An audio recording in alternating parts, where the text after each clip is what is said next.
भी केबीसी में क्वेश्चन पूछे जाते हैं उसको हम अपने चैनल पर डिस्कस करते हैं। तो दोस्तों इस तरीके से हमने 7 अगस्त के क्वेश्चंस कर लिए थे, उसकी वीडियो पहले ही अपलोड हो चुकी है। अगर आपने अभी नहीं देखी है तो आप चैनल विजिट करो एक्सप्लोरिंग एजुकेशन, और उसमें आपको एक प्लेलिस्ट मिलेगी कौन बनेगा करोड़पति के नाम से। आपको उस प्लेलिस्ट को फॉलो कर लेना है।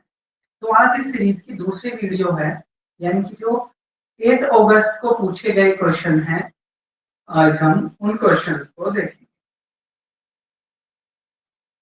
चलिए, तो अगर हम 8 अगस्त के क्वेश्चन की बात करें तो पहले मैं बता दूं, कल केबीसी में एक प्रोफेसर आए थे और वो 21 ईयर से लगातार प्रयास कर रहे थे। ठीक है, 21 ईयर से लगातार प्रयास कर रहे थे और वो बता रहे थे कि उनकी वाइफ उनको ना ताने मारती थी कि आपकी तो ना किस्मत ही खराब है। लेकिन वो प्रोफेसर काफी अच्छा खेल रहे हैं और उनसे करीब वो ना टोटल ना इसमें 17 क्वेश्चन पूछे जाते हैं। आई थिंक वो 12 या 13 क्वेश्चन तक पहुंच चुके हैं। चलिए, तो चल देखते हैं कि कल की केबीसी में क्या क्या क्वेश्चन पूछे गए थे। तो जो पहला क्वेश्चन पूछा गया था, देवनागरी लिपि कैसे लिखी जाती है? देवनागरी लिपि कैसे लिखी जाती है? तो अगर हम देवनागरी लिपि की बात करें तो देवनागरी लिपि लेफ्ट टू राइट चलती है। देवनागरी लिपि कैसे चलती है? लेफ्ट टू राइट चलती है।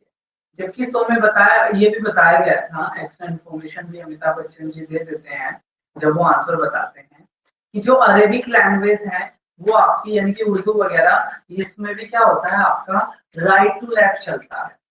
और इसी तरीके से जो आपकी इंडस वैली सिविलाइजेशन थी, इंडस वैली सिविलाइजेशन थी, सिंधु घाटी सभ्यता थी, उसकी लिपि पिक्टोरियल थी और वो भी राइट टू लेफ्ट चलती थी। ठीक है, तो ये चीज आपने याद रखी। फिर एक क्वेश्चन पूछा गया था, उसमें एक इमेज दिखाई गई थी और ये बोला गया था कि चंद्रगुप्त मौर्य किसको संबोधित करके बात कह रहे हैं। तो आपको पता है चंद्रगुप्त मौर्य के जो गुरु थे, टीचर थे, वो महान चाणक्य, जिनका कौटिल्य और विष्णुगुप्त के नाम से ये जाने जाते हैं। इनकी एक बुक है अर्थशास्त्र, और इस अर्थशास्त्र देखने से लगता है ये इकोनॉमिक्स की बुक होगी, लेकिन बेसिकली ये इकोनॉमिक्स की बुक नहीं है। ये आपकी राजनीतिक शास्त्र, शासन और प्रशासन की बुक है। और इन्होंने क्या किया था, चंद्रगुप्त मौर्य को ट्रेंड कर कर, ठीक है, क्योंकि उस समय पर सिकंदर आक्रमण करने वाला था।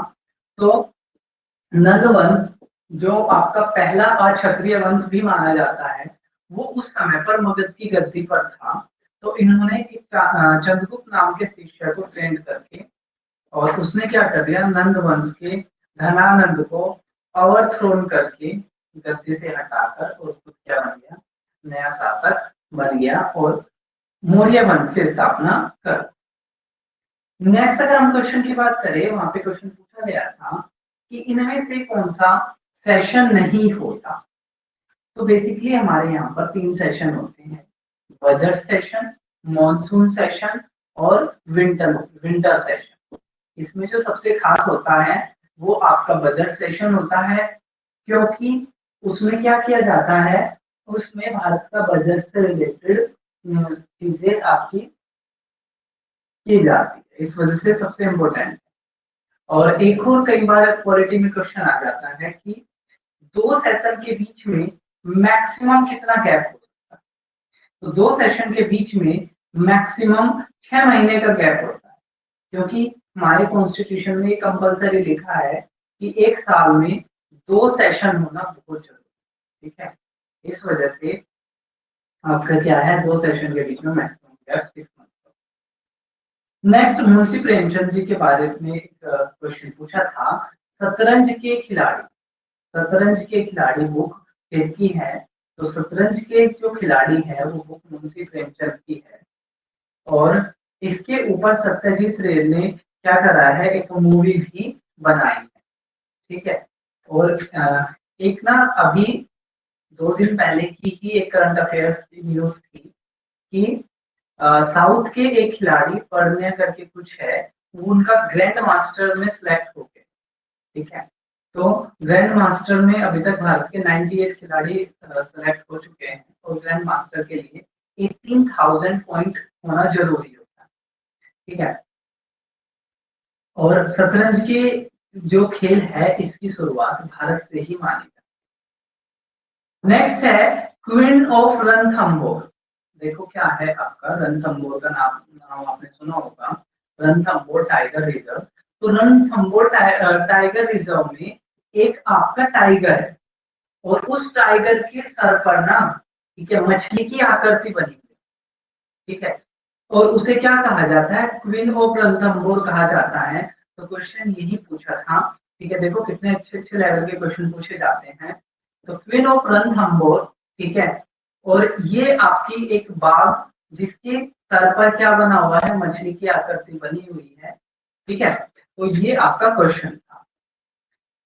और रणथंबोर, ठीक है, कहाँ पर, राजस्थान, ठीक है। इसके अलावा कैलियो देव भी कहाँ पर है, राजस्थान में ही। नेक्स्ट है जॉइंट। जॉइंट पूछा था, तो अपने यहाँ पर जॉइंट जहाँ पर दो हड्डियां मिलती है उनको जॉइंट कहते हैं। तो हमारे यहाँ पर हमारी बॉडी में एक हिंज जॉइंट है, एक पिवोट जॉइंट है और एक बॉल एंड सॉकेट जॉइंट, ठीक है। एक कौन सा है, ball and socket joint. Next question बहुत ही अच्छा था, परमेश्वरन अय्यर। परमेश्वरन अय्यर जिन्होंने अभी चार्ज लिया है, तो वो किस संस्था से जुड़े हुए? तो परमेश्वरन अय्यर ने जुलाई 2022 में नीति आयोग के नए वाइस चेयरमैन के लिए सेलेक्ट किया गया है। आपको पता होना चाहिए कि नीति आयोग की घोषणा आपकी 15 अगस्त 2014 को लाल किले से नरेंद्र मोदी जी ने करी थी और फिर 1 जनवरी 2015 को नीति आयोग बना था। और ये एक थिंक टैंक है जो गवर्नमेंट को सलाह देता है। इसके अलावा नीति आयोग के बारे में और बात करें तो प्रधानमंत्री हमेशा इसके चेयरमैन होते हैं और अभी जो वाइस चेयरमैन बने हैं अमिताभ कांत के बाद, ठीक है, अभी कौन से बने हैं, परमेश्वरन अय्यर। नेक्स्ट पूछ रहा है ईस्टर्न नेवल कमांड। तो बेसिकली जो हमारी नेवी है उसकी दो कमांड है, एक ईस्टर्न कमांड और एक वेस्टर्न। ईस्टर्न की बात करें तो ईस्टर्न है विशाखापट्टनम में और वेस्टर्न है मुंबई। फिर एक बहुत अच्छा क्वेश्चन पूछा गया था, आपको पता है अभी ओलंपिक हुए थे तो ओलंपिक आपके 2020 के, लेकिन कोविड के कारण ये ओलंपिक 2021 में हुए।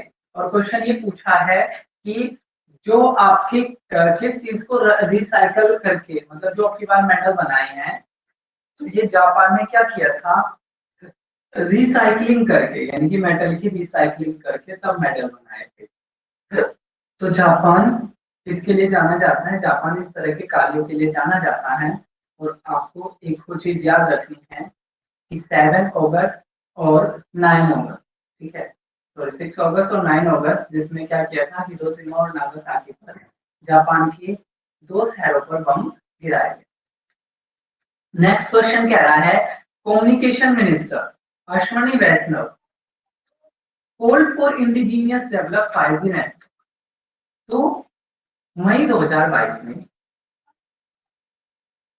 कम्युनिकेशन मिनिस्टर अश्वनी वैष्णव ने इंडिजीनियसली, यानी कि पूर्ण रूप से भारत में ही जो 5G नेटवर्क की जो टेस्टिंग करी, तो उसके लिए जो सबसे पहली जो कॉल लगाई थी वो कहाँ से लगाई थी, तो आईआईटी मद्रास, आईआईटी मद्रास में ये सब किया था। तो बहुत अच्छा क्वेश्चन है, ठीक है, आप लोगों को याद रखना। 1887 Malabar Hill reservoir belongs to which trading group.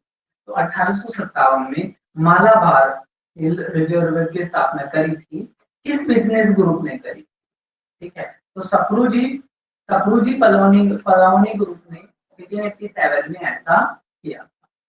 फिर ये नेक्स्ट वाला क्वेश्चन मेरे को काफी इंटरेस्टिंग लगा, ठीक है, कि 1953 में भारत में पार्लियामेंट्री इलेक्शंस हुए, ठीक है, 1953 में एक देश में पार्लियामेंट्री इलेक्शंस हुए थे और वो भारत के चीफ इलेक्शन कमिश्नर की गाइडेंस में हुए थे, ठीक है।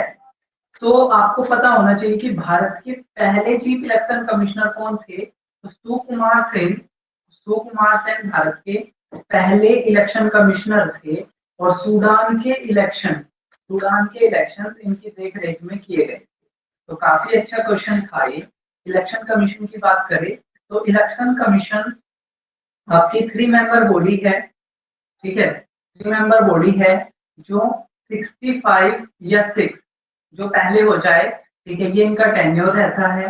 राष्ट्रपति के द्वारा इनको चुना जाता है और ये निष्पक्ष चुनाव कराने के लिए जाने जाते हैं। आर्टिकल 3 to 4 से लेकर आर्टिकल 3 to 9 में इलेक्शन कमीशन का मेंशन है कॉन्स्टिट्यूशन के पार्ट 15 में। तो ये सारी चीजें थी आपकी 8 अगस्त के केबीसी से लेकर। हमारा ये इनिशिएटिव आप लोगों को कैसा लग रहा है, कमेंट बॉक्स में अपना फीडबैक जरूर देना, क्योंकि आपका फीडबैक ही बताता है कि हम किस हद तक आप लोगों के लिए उपयोगी कंटेंट ला रहे हैं।